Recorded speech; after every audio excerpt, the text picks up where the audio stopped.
without further ado, Dean Logan is here. He's CEO of Foundation. He's got, what, 12, 15 years creative management experience? A little more, over, about 15 years management. Okay, yeah. Okay. So everything from alpha marketing on up to where he currently is at Foundation. So you're going to get a wealth of knowledge and ability to understand the creative mind, maybe, and as well as how to manage that and harness that talent for your maximum effect.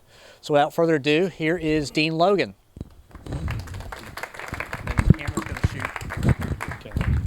Thanks, folks. I'm going to have to step over here from time to time. I had the tech working up there at the slider, but with all presentations, it's not working now, but that's okay.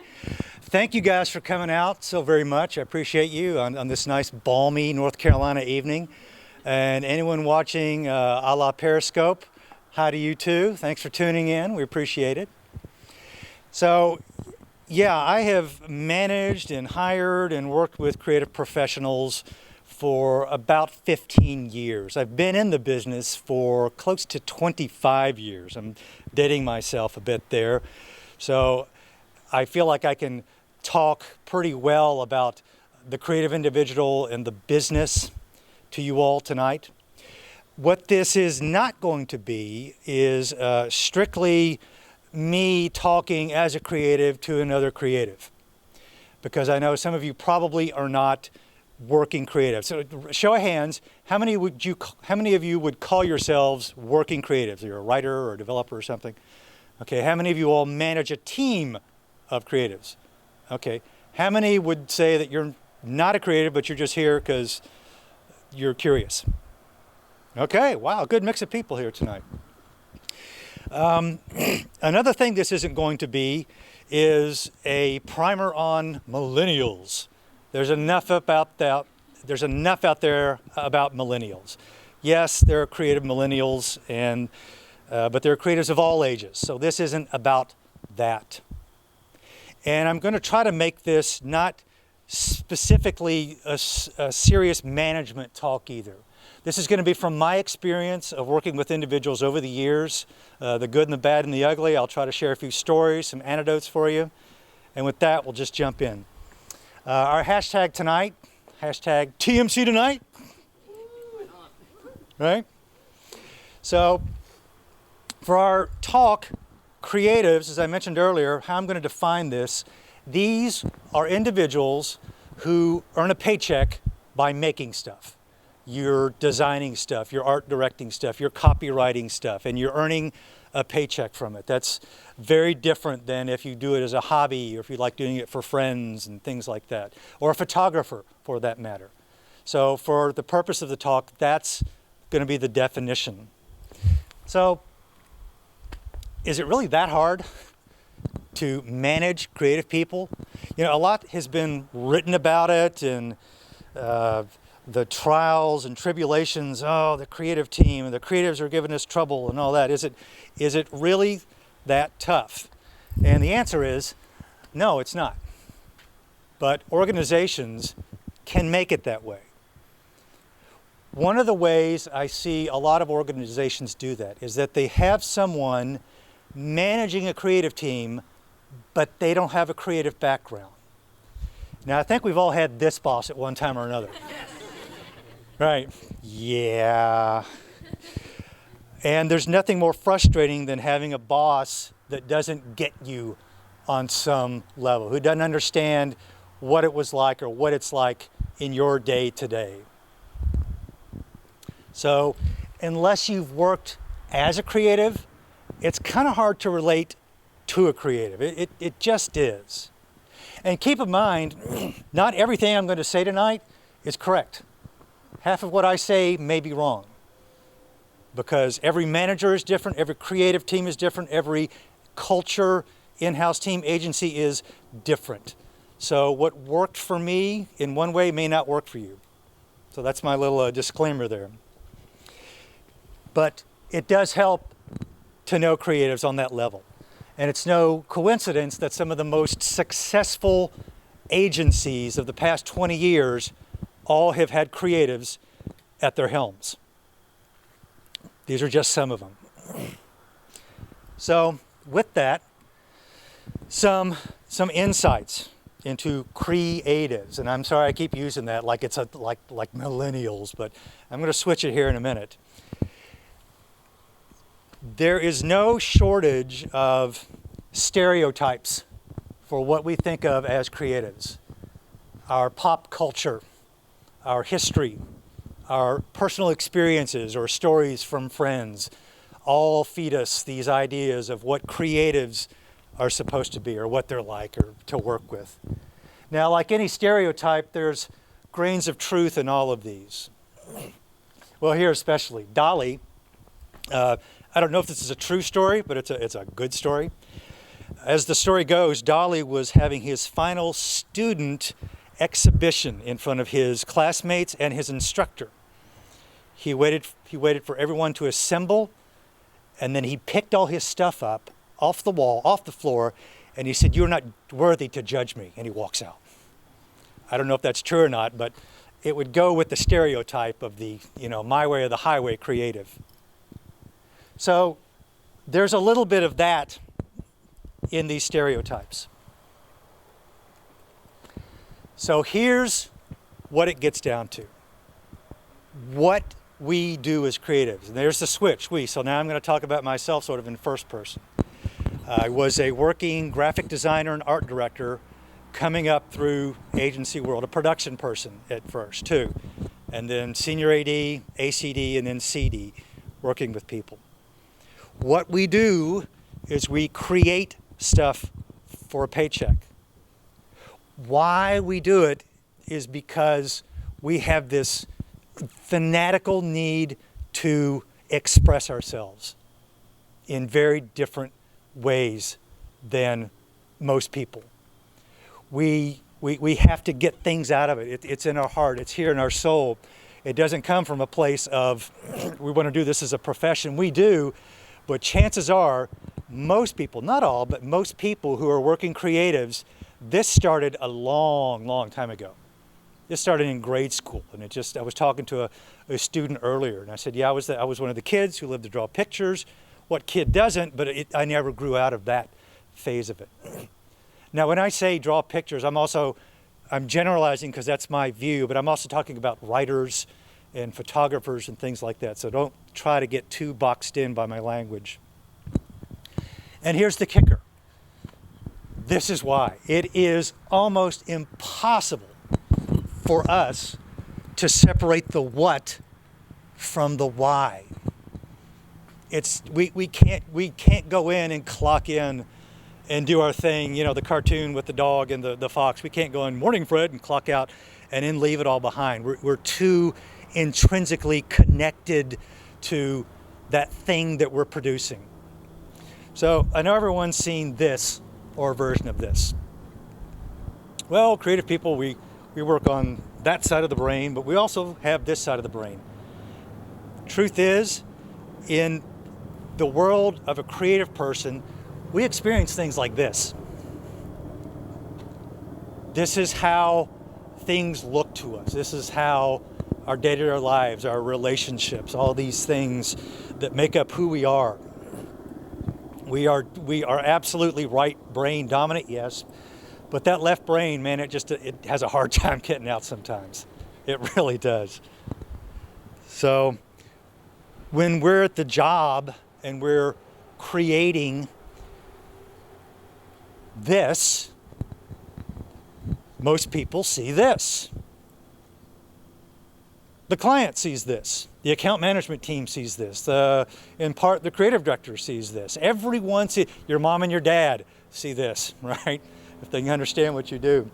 Everyone sees this, but to the person who made it, to the man or woman who created this thing, it's not that, it's this. It feels like that to us. Right or wrong? Now, I'm not defending the creative persona here. I'm not encouraging the behavior that's characterized by those earlier stereotypes I'm showing you. As creatives, it's incumbent upon us to not play into those stereotypes. It's hard for us because that's how our work feels to us in here. And when it's criticized, or someone wants to change it or do a color or something like that, our initial reaction right off the bat, before we even know it, is this. Right? We want to defend that thing. No. Step back. Stay away. That's my baby there. You don't mess with that, for the love of God. Client wants the logo bigger. Okay. We've all heard that one. So that's why we get the rap we do sometimes. Now, showing this, yeah, it's a dramatization, but it's incumbent upon us as creatives to mature past this and not become those stereotypes. We have to learn to, okay, the client wants this for a reason. Account management thinks that's not right for a reason. My boss doesn't like it for a reason. And as creatives, we have to learn to move past this gut reaction of ours. And it's there. Hell, it happens to me too sometimes. I don't show it like this. Now I shouldn't show it like this, right? But I have to learn to, okay, let's find a way to find out what the client is really after. And you get that as you go through the profession and you mature and you get experience. So with that, I'll go into some more of the practical things here. Hiring creatives. Now, once upon a time when I was coming up through the ranks, your book was king. Your portfolio was everything. Nothing else mattered. The book matters.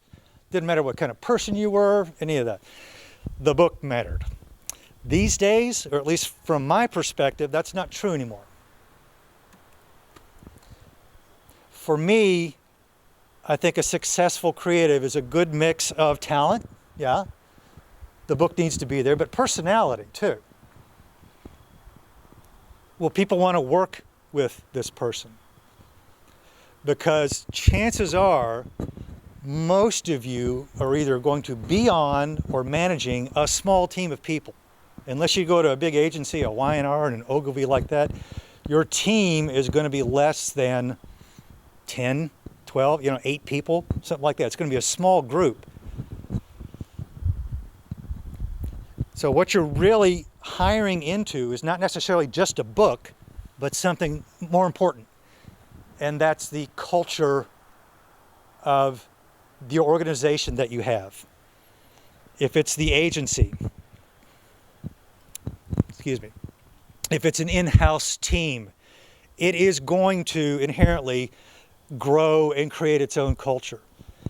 And that's very, very important, especially when you get with smaller teams. With a big agency, yeah, they have their cultures, but all of us, mostly, we're going to be with a small group. So you need to think about that when you're hiring a person for that. The environment, how people get along, the day-to-day, what's the vibe like? That's very important because, and I'm not going to go off on a screed on culture here, but good culture breeds creativity. We all know that, even in a non-creative environment. If it's a good culture, people want to produce and they want to take risks. So there's a 50% chance, and you have to be careful when you hire, there's a 50% chance that junior desire you hire in could turn into a rock star, given the right environment and given the right encouragement and training. On the other hand, you hire a jerk, there's a damn good chance that the only thing they'll become later on is a bigger jerk. And you don't want that.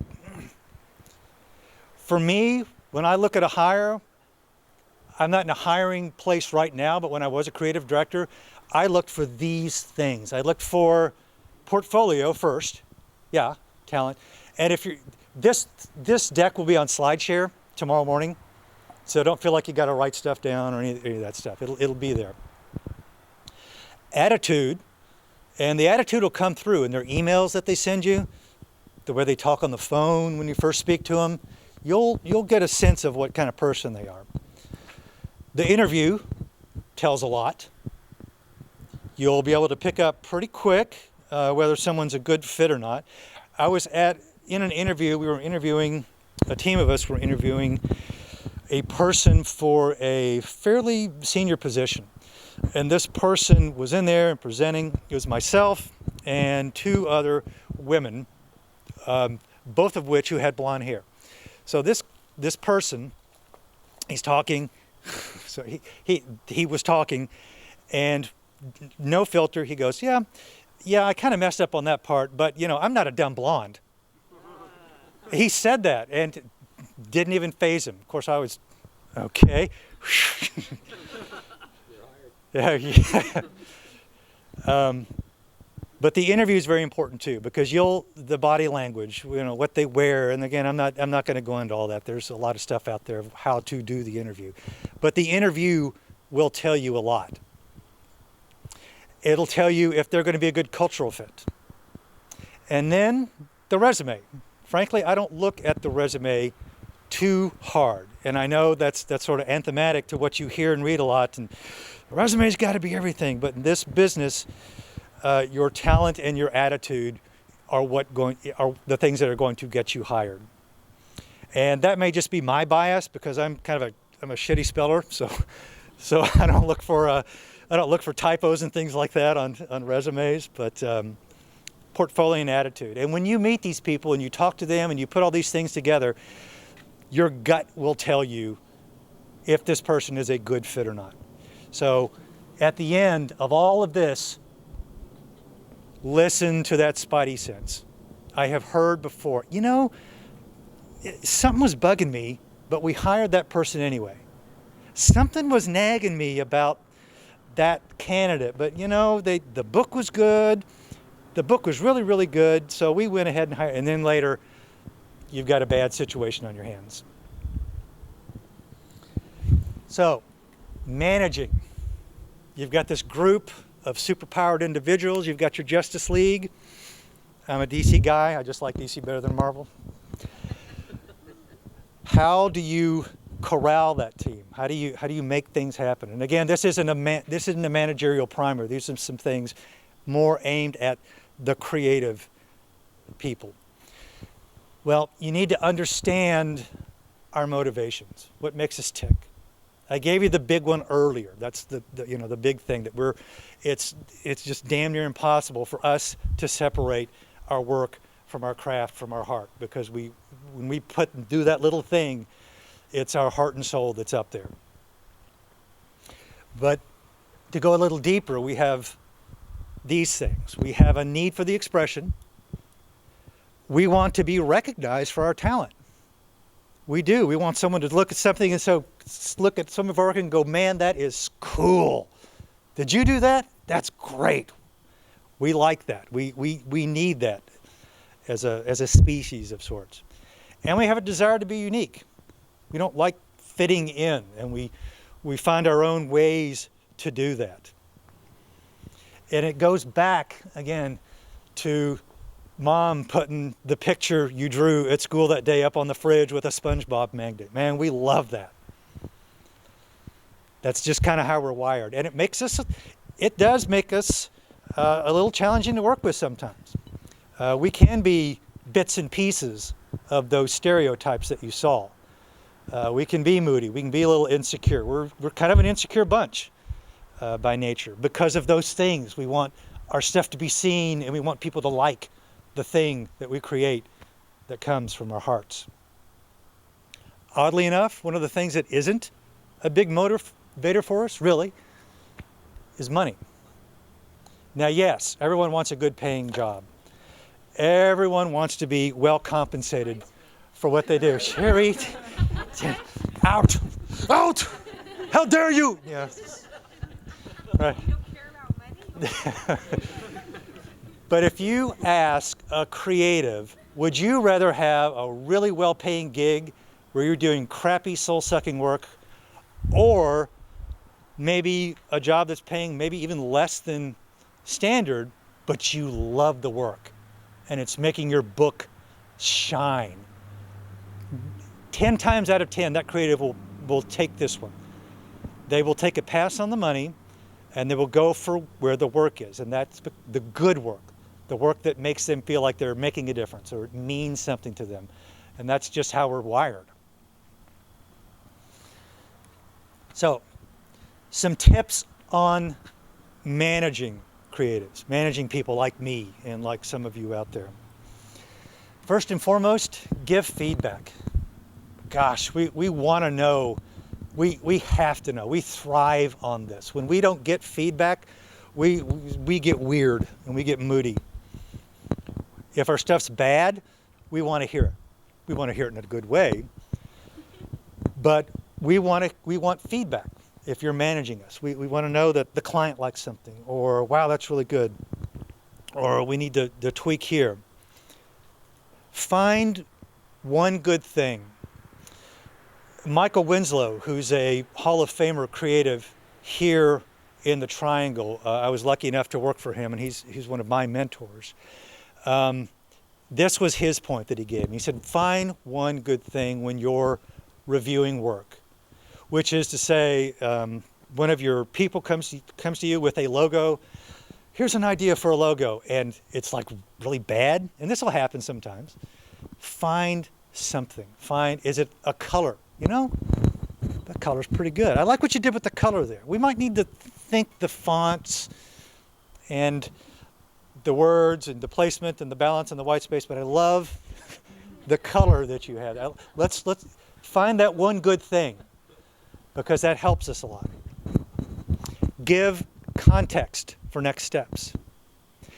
When I see a creative who is struggling with a concept or direction, trying to get to someplace, I will say, well, I love what you did with the color, but go look at this. Go look at the works of M.C. Escher. Go read the long copy ads of Neil French. Go look at the old Funny or Die video of The Landlord. Right? Remember that one? The baby, the foul-talking baby? Yeah, well, it could be a TV commercial or a video. So much happens on video these days. That's a reference too. So I always try to give context for something. If I see them trying to strive for an idea or they want to get to some place, I send them in directions where visually or verbally they will absorb things and they'll go, hey, that's cool. That could be, and then you see the gears turning. Provide account rationale.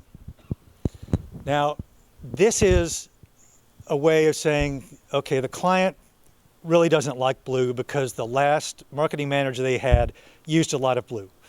We can't use blue. It's not it's not rationale necessary, but it's things that we need to know. Let us know about the business side of it. We can't quite do this because the budget is going to, hold us back on something like that. We do want to know these things, but understand too, we don't want to know that much about it. Now, I don't mean for this to be insulting, but the truth is we're just not that into the metrics and the measurements and the numbers of the profession we've chosen. Yes, those things mean a lot to us, and yes, we do understand that they impact our paycheck and our well-being greatly. But in our heart of hearts, this is not a big thing for us. We don't focus on it. Here's a big one. I have seen this more times than I can count. For the love of, don't encourage the stereotypes. It's so easy to do, to poke fun at the client. Client's an idiot. He doesn't know what he's talking. Or the suits, right? That's what account management. That was the slang for them. They don't know. If they would know creativity, if it came up and bit them on the ass. Don't worry what AEs say. And I've had, managers do these things sometimes. Don't buy into this. AEs are your best friends, creative folk. You don't want their job, I promise you, because they have to deal with the client and you. All right? And the client does know what the hell they're talking about. They may not be able to express it like you or I can because they don't have that language, they don't understand it. but don't start bad-mouthing the client, because if you're a manager and you start poking a little fun at the client, I've been guilty of it. I'll admit it. I'm past that now. But if you start poking fun at it, before you know it, your staff will start doing it, and then other people are doing it, and before you know it, an email goes to the client that was meant for an internal audience with some disparaging comment, and then the president's getting a phone call. It happens. You're being watched if you're managing. Now, this goes for any management team, but especially with creatives, because of our nature we want your approval, boss. We really do. So we're watching you. Every step you take, every vow you break, they'll be watching you. So the things that you say, the decisions you make, all of that stuff, on duty and off. It's not fair, but that's how it rolls. When you're managing people and you're hanging out at a bar and they show up at that same bar, you're on. You're their boss.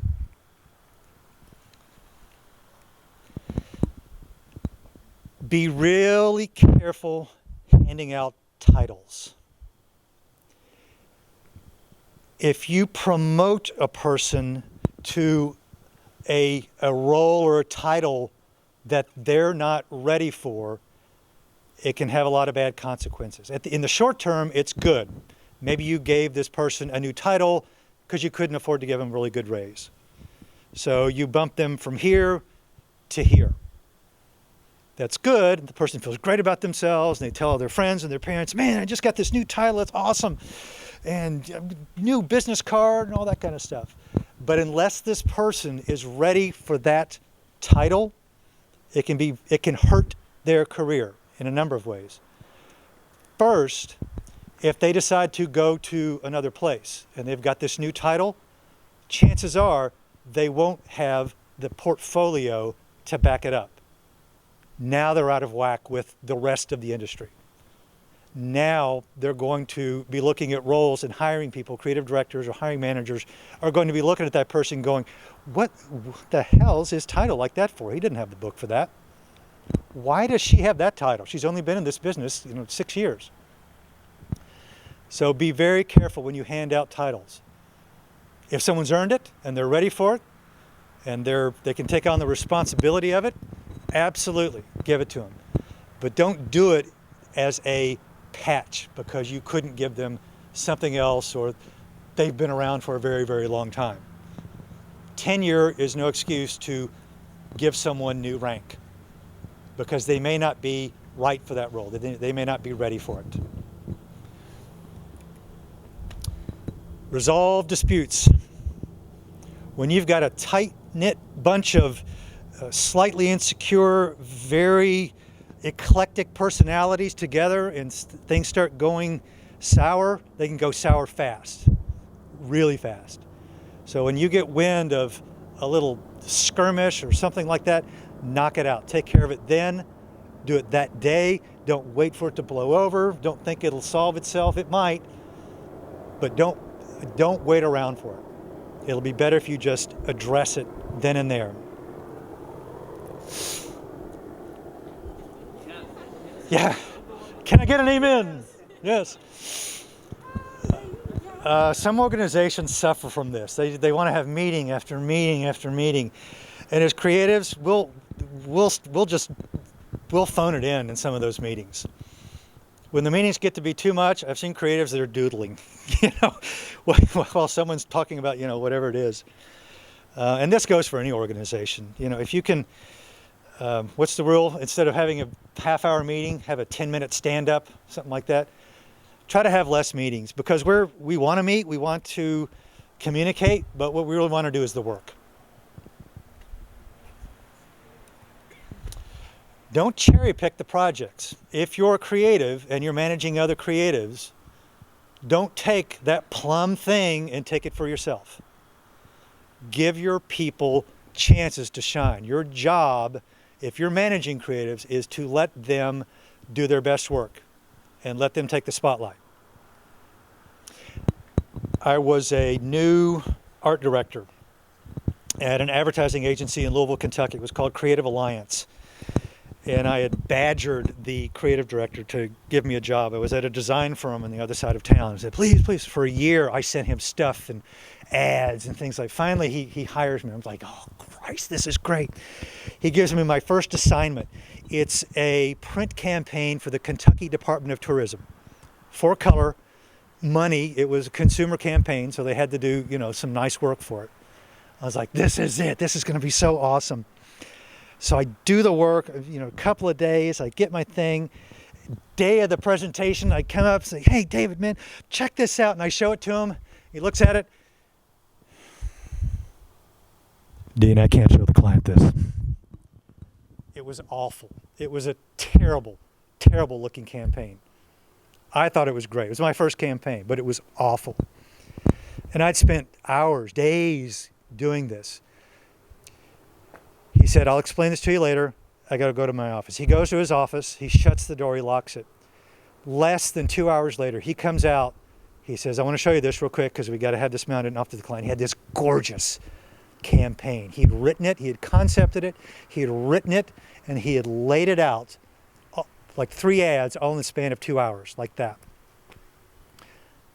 So let your staff know, your people, that they get the plum accounts. Let them have the opportunity. But they also need to know that if the things jump tracks, you can jump in with your superpowers and your mad skills and get things done.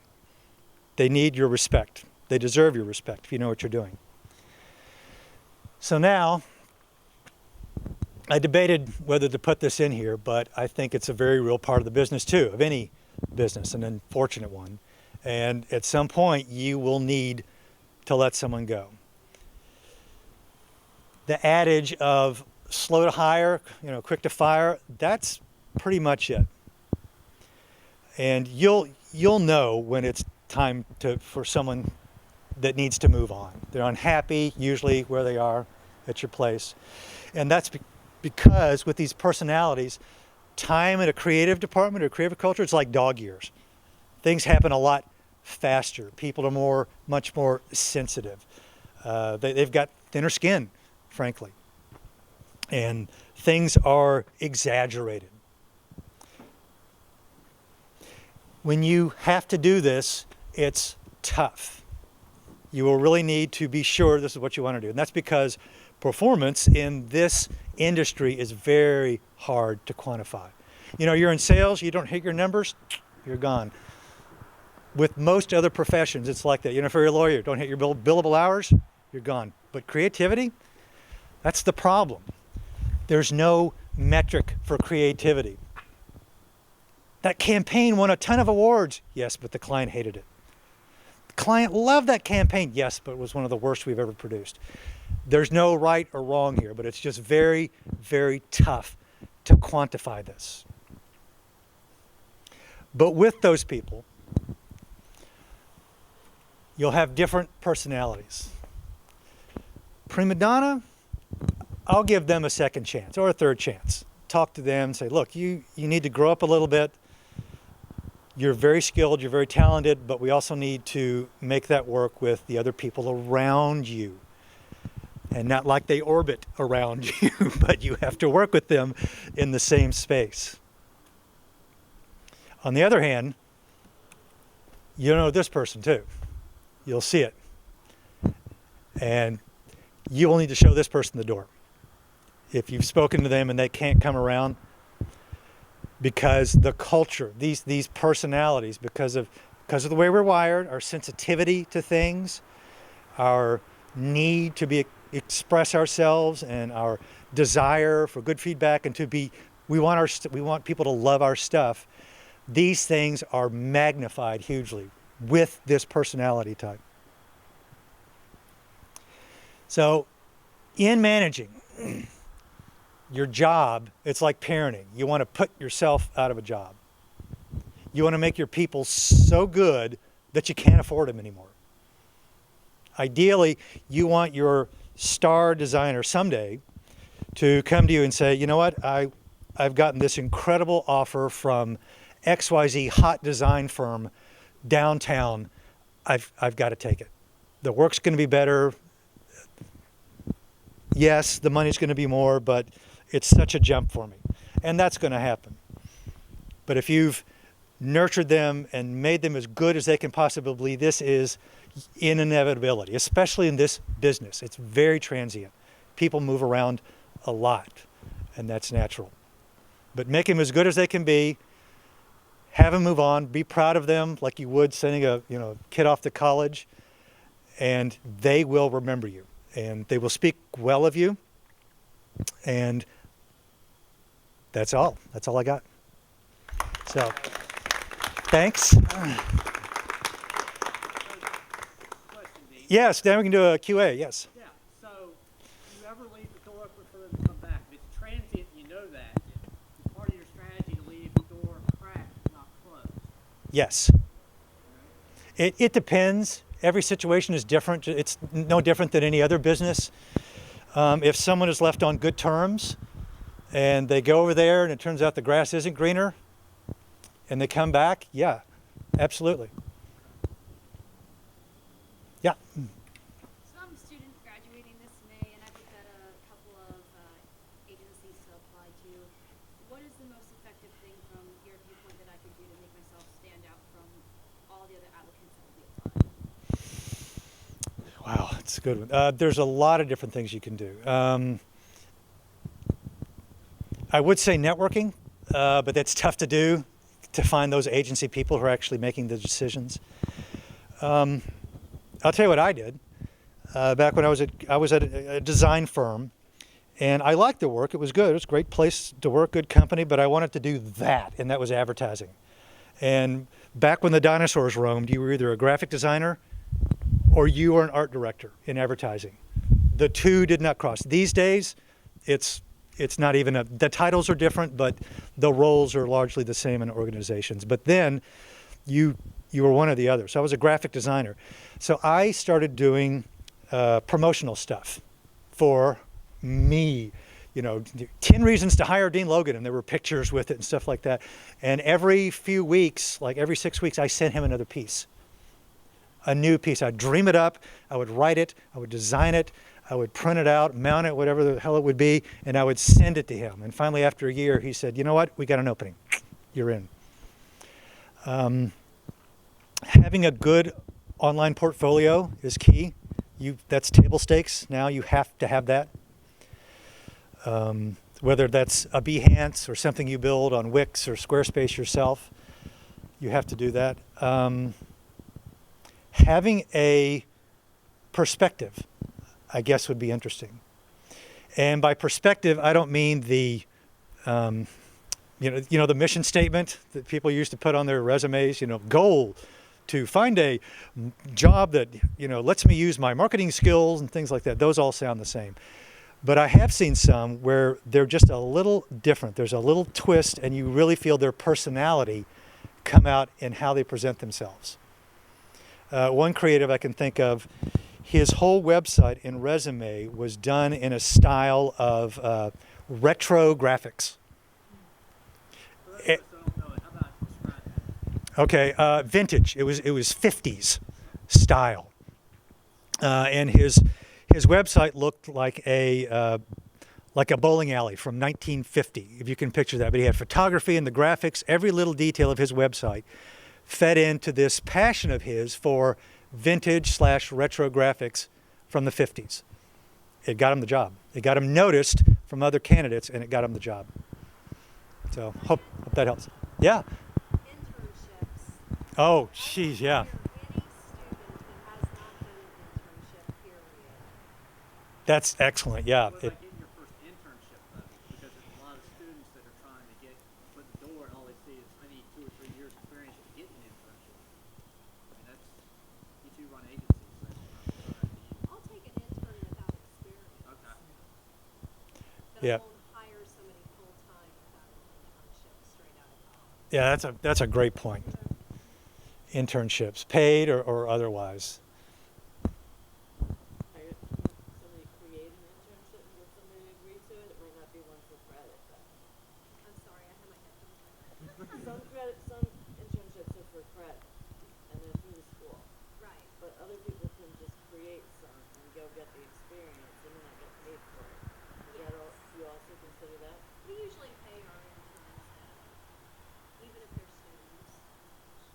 It's a little bit harder now to for people to do internships without getting paid. That has changed. Yeah. Yeah, it's kind of like if you don't pay your interns now, kind of people are going to go, Red flag for employers. mm-hmm. But a way to get that internship, something personal, something to the person, the creative director, the hiring manager, whoever that is, a note, a letter. I've gotten all kinds of things from ray guns in custom boxes, but it needs to be more than an email. Something physical, and that's old school, and that's what I did, but it works. So if you've got something physical that's different and it's a package, and you deliver it to the agency, in person, or you mail it to them, that can make a big impact, as opposed to just an email. Yeah. I was just going to add to that. Always ask people what their side project is. That's something I like to do. Be it writing on a blog or going to a networking event, volunteering. Ask people and be honest about it. What's your side project? What are you passionate about? That's helping me a lot of times during the hiring process. Mm-hmm. If I can add to that too, there's a lot of, and it sounds cliche, but there's a lot of volunteer groups out there in I'll We have a blog, by the way. a perfect example is dog rescue or welfare groups. These people need designers and creative people all the time, so if we can really pay for that, we have a chance to. I mean, they would love somebody who can come in and design brochures or help with the dog wash or help with this pet adoption. They are having all of these rescue groups. There's hundreds of them out there, 501(c)s that are needing that kind of help, social media help, any area of your specialty. If I see that on someone's resume, then I know that they're actively doing things. And if you're doing things, you're trying to figure maybe all I want to do is brochure. I'm trying to create a software program so that I can produce this. So you're constantly learning and you're constantly creating and you're giving back. These are all very, very important things that we can engage with. Yeah. I had come from the New York market about 6 years ago, and you were talking earlier about jumping from agency to agency and how common that was. In that market, it certainly is the case. What I found down here is that there are fewer choices, certainly, in jumping around. Mm-hmm. You've got McKinney and Capstrat, and Baldwin is doing some wonderful things. I have found that creative directors, I guess when you get to a certain level, I feel like they're going to die in that job. And finding the ability, I'm working in-house now for the first time in my life as a creative director, which is kind of interesting in some ways. But coming from the agency world to that as, I'm not going to call it a compromise, but it certainly has been a change of life. But the ability to find those areas where you can just kind of like hop around is a little more confined. Mm-hmm. Do you have any suggestions how to kill off creative directors who are Well, that is a good summary of this market. You've got the big ones, and then you've got this whole slew of medium-sized shops, and then a lot of other smaller places. What I think's happened to this market is that there were big places like Rocket and Cativo and things like that, and they imploded. Yeah, I know Howard too. Yeah, and everyone like a dandelion. All these seeds sort of went out, and now there's all kinds of 2-3 person agencies in Raleigh and Durham. It's really cool to see. It's completely different than from when I moved here. But to that, yeah, that happens in this market because there's no place to go, right, as a CD. And I feel you, man. I'm 51, so I think that too. I think, could I go, hop into an agency now and be a CD? Maybe, but and as you know, it's a very youth-centric industry as well. Yeah, it really is. So. From owning an agency where it didn't really matter. I had someone tell me at one point, at a certain age, unless your name is on the door, then you might as well just get out of the industry. Yeah, well, that's the conventional wisdom, but that's why part of the reason I started my own thing too. But and we can do more questions if you want. I'm on the usual places on the interwebs. This deck will be on SlideShare tomorrow morning. Just type in my name and it'll come up. Anything else? Any other? One quick question. Yeah. Are there certifications that budding creatives, especially students, should go after? Things that would make you as a creative director go, I want to talk to you. Very few. There are schools that if you've come from, the pedigree of those schools is pretty good. Creative Circus, Portfolio Center, VCU, I think. But other than that, there are no real certifications of things that, now yes, you can get certified in different things. Like you could be Adobe certified, which is great, but I'm going to look at your book. And whether you're certified or not, the caliber of your book will tell me whether I'm interested in pursuing, looking more at you as a hire. So, but you could recommend the AIGA to as a professional organization to start networking and talking with other creatives. Yes, AIGA is good. Triangle Marketing Club is one. AdFed is another one here. There's no shortage of groups here in the Triad that sort of have different niches. AIGA is more graphic design. Ad Club seems to be very agency oriented, and Marketing Club, this seems to be a very diverse mix of people. Students, any other questions? I know you guys are from Greenville, not just to sit here. You have a CEO you can ask to. What are the best ways to grow your portfolio as a student? Where should we go to find places to do things? Two things you can do. You can do pro bono work for a nonprofit, whoever brought that up. That's one way to do it. Or you can pick your own, like pick an imaginary client and do an imaginary project for them, like you would do in school. When you do that, if you do that, make sure it's something that relates to the real world. Don't do a print campaign, an outdoor, billboard thing for a tattoo parlor. Okay? Anyone in this business should be able to do one of those with their eyes closed, Do a campaign for a bank for to sell student checking, things like that. Look at real world scenarios, because most of that kind of cool stuff, the tattoo parlor thing, that may happen to you once or twice in your career, but 95% of what you'll be doing are ads for banks and insurance companies and hospitals, or I say ads, websites and banners and brochures and things like that. So pick real world scenarios and do work for them, because that'll help. As a creative director, I will look at that and go, she understands that there is a business behind what we're doing here, and she's trying to solve a real world problem, not just doing some wacky creative. The wacky creative is great. Balance it with something that's mired in reality. Dean, does a bias exist among ad agencies towards corporate designers? If the work is good, would they take corporate designers, or is there some type of bias? They don't understand the environment, blah, blah, blah. My experience is that most agency people have not worked on an in-house team. They have not worked the corporate side of it. So yeah, there's sort of a certain arrogance, I think, there.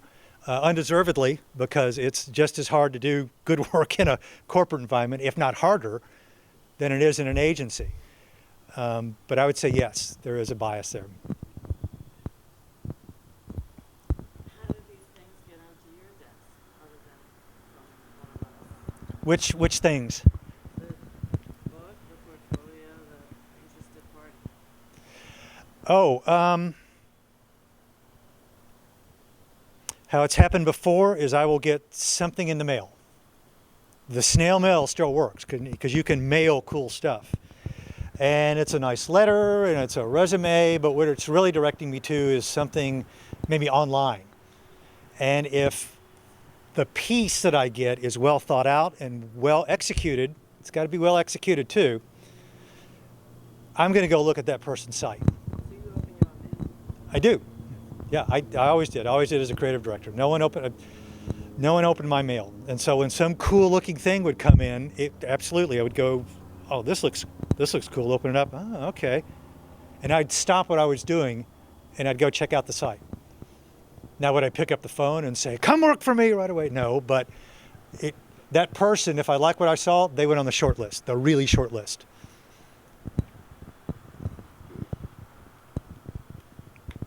Anyone? No? All right. Well, thank you very much. Appreciate it. Thanks to Chris and the Triangle Marketing Club. Thanks to our sponsors, IBM, for the beer. Appreciate that, right? Yeah. Have a nice ice-cold beer. You ready for that? Hey, all right. cold. That's right. So thank you very much. Appreciate it.